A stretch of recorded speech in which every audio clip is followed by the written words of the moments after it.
Hi mga ud guys, ayan guys, nagluto pala ako ng bagong gagawin kong ice candy. Ang flavor na yan guys ay mangga. Ang mangga na yan guys ay mga hinog na manibalang na mangga. Nilagyan ko siya na mga 9 na piraso ate.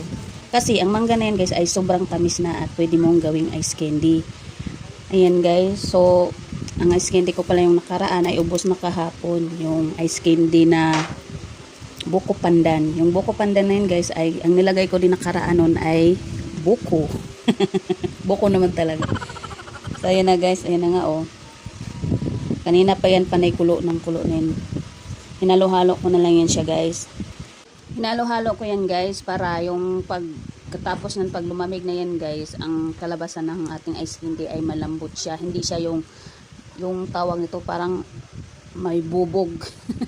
Bubog na basag na mga baso, sabi nga nila.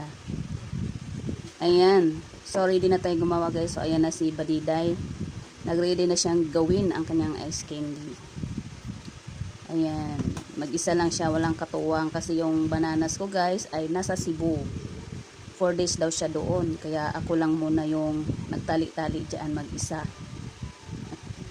Ayan. Masarap siya guys. Sobrang lasa niya.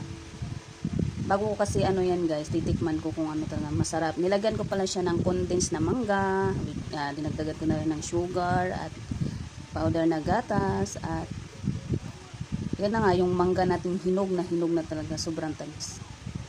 Yung bawat tali ko guys ay nagkakahalaga ng 5 piso lang naman. Perfect talaga sa pangnegosyo. Patok po yan ngayon dahil mainit. Yung nakaraan kong ice candy pala guys ay naubos na agad. May naghanap pa, marami pang naghanap kaso ubos na, kaya kailangan gumawa ni Badiday agad ng bago. Ayan, yung mangga talaga yung nadiskitaan kong ihalo. Masarap siya, sobrang lasa. Ayan, panoorin nyo na lang guys. Busy-busy muna si Badiday sa mga gawain ng kanyang negosyo.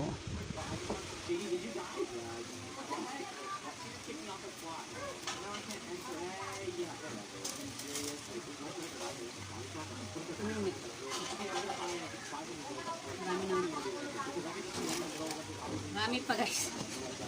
Yan na pala yung nagawa kong ice candy mga lord guys. Ayan oh. Perfect talaga siya pang negosyo. Sa gusto magnegosyo pa dyan guys, ayan. Oh, nagawa ko na siya guys at maya-maya ilalagay ko na siya sa refrigerator. Yan guys, kitang-kita yung mangga. So ayan na nga guys, tapos na ako sa aking pagbabalot. Ayan, punong-puno na.